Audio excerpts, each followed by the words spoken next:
정부가 소멸시효가 지난 채권 26조 원을 소각하기로 했습니다. 더 이상 갚을 필요가 없음에도 채권자로부터 시달려야 했던 채무자 214만 명이 빚의 굴레에서 벗어날 전망입니다. 네, 자세한 내용은 취재 기자와 함께 짚어보겠습니다. 경제부 김보윤 기자 나와 있습니다. 어서 오세요. 어서 오세요. 먼저 소멸시효 완성채권이라는 말이 좀 어렵거든요. 이 용어에 대해서 먼저 설명해 주시죠. 네, 다소 생소한 개념일 수 있는데요. 다른 예로 설명을 좀 드려보겠습니다. 형법상 공소시효라는 말을 많이 들어보셨을 것 같습니다. 범죄가 발생한 지 일정 시간이 흐르면 해당 범죄에 대해 처벌을 할 수가 없습니다. 범죄를 특정할 단서가 부족하기도 하고요. 공소시효 기간 동안 범인을 잡지 못한 국가의 책임도 있다고 보는 겁니다. 채권의 소멸시효도 비슷한 개념이라고 이해하시면 될 텐데요. 채권이 발생한 지, 그러니까 돈을 빌려준 지 5년 안에 돈을 받아내지 못하면 더 이상 채무자한테 그 돈을 돌려달라고 말할 수가 없습니다. 네. 네, 은행은 돈을 빌려간 고객한테 이제 돈을 갚으시죠 라고 말할 권리가 있는데 이 권리를 제대로 행사하지 않았다고 보는 겁니다. 결과적으로 그러니까 채무자가 돈을 갚지 않는다면 채무자의 다른 재산을 가지고 강제 집행을 하는 방법 등으로 돈을 받아낼 수 있었다는 겁니다. 네.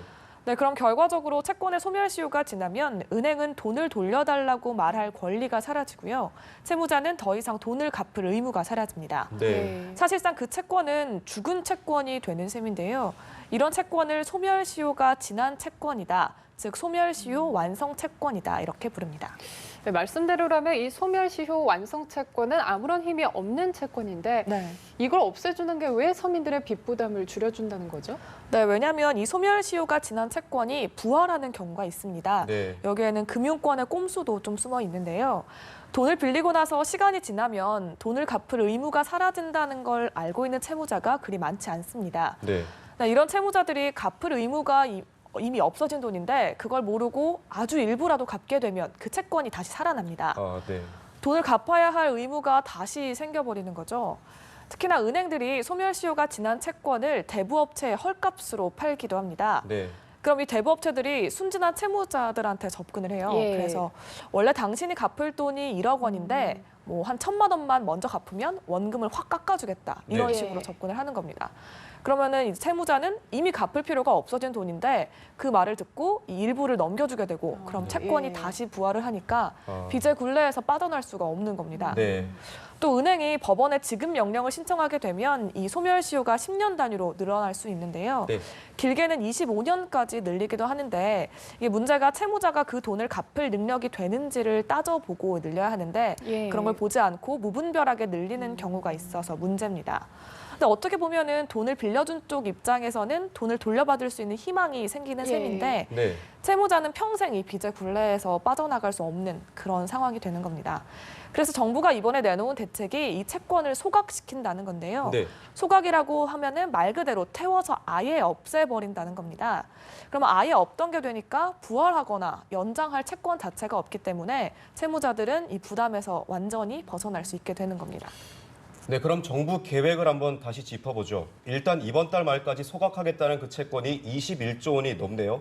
네, 그렇습니다. 일단 국민행복기금이나 금융공공기관 등 공공부문이 가지고 있는 채권들부터 정리를 한다는 건데요.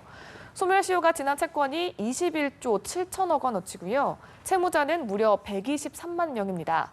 정부는 이달 말까지 이 채권을 모두 소각하고 연체 기록 등의 기록도 완전히 삭제할 방침입니다. 네.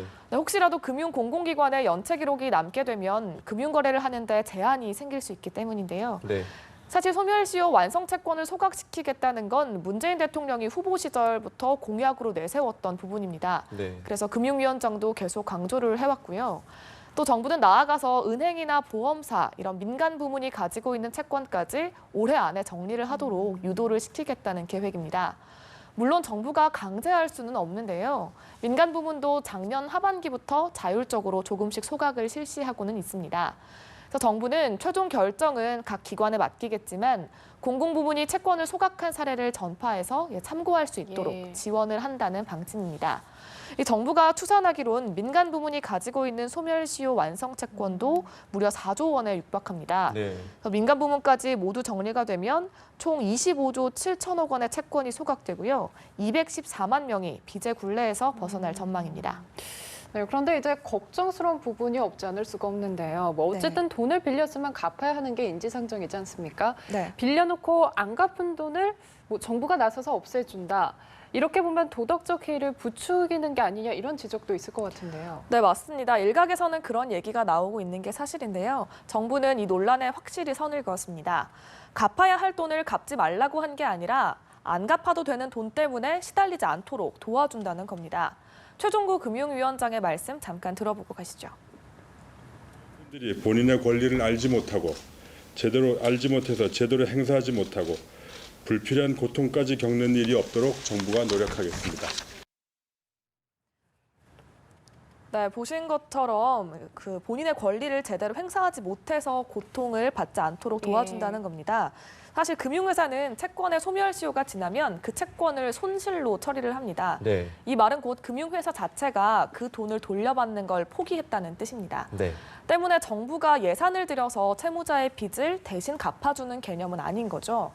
다만 지금 또 하나 논란이 되고 있는 부분이 장기 소액 연체 채권을 정리한다는 부분인데요. 보통 10년 이상 연체된 1,000만 원 이하의 채권을 말합니다. 최종구 금융위원장이 지난달 기자간담회에서 이 장기 소액 연체 채권 40만 개 정도를 소각하겠다고 밝혔는데요. 네. 여기에는 정부 예산이 들어갑니다. 도저히 돈을 갚을 수 없는 채무자에 대해서는 정부가 대신 그 돈을 갚아주고 해당 예. 채권을 소각시킨다는 겁니다. 이 부분에서는 도덕적 해이가 조금 논란이 될 수 있겠죠. 예. 애써서 갚는 사람을 바보 만드는 거 아니냐, 이런 반발이 나올 가능성도 있습니다. 그래서 정부도 이를 알고 있기 때문에 채무자의 상환 가능성을 최대한 꼼꼼히 따져보고 정책을 추진하겠다는 방침입니다. 네. 예, 알겠습니다. 지금까지 경제부 김보윤 기자와 함께 자세한 얘기 나눠봤습니다. 고맙습니다.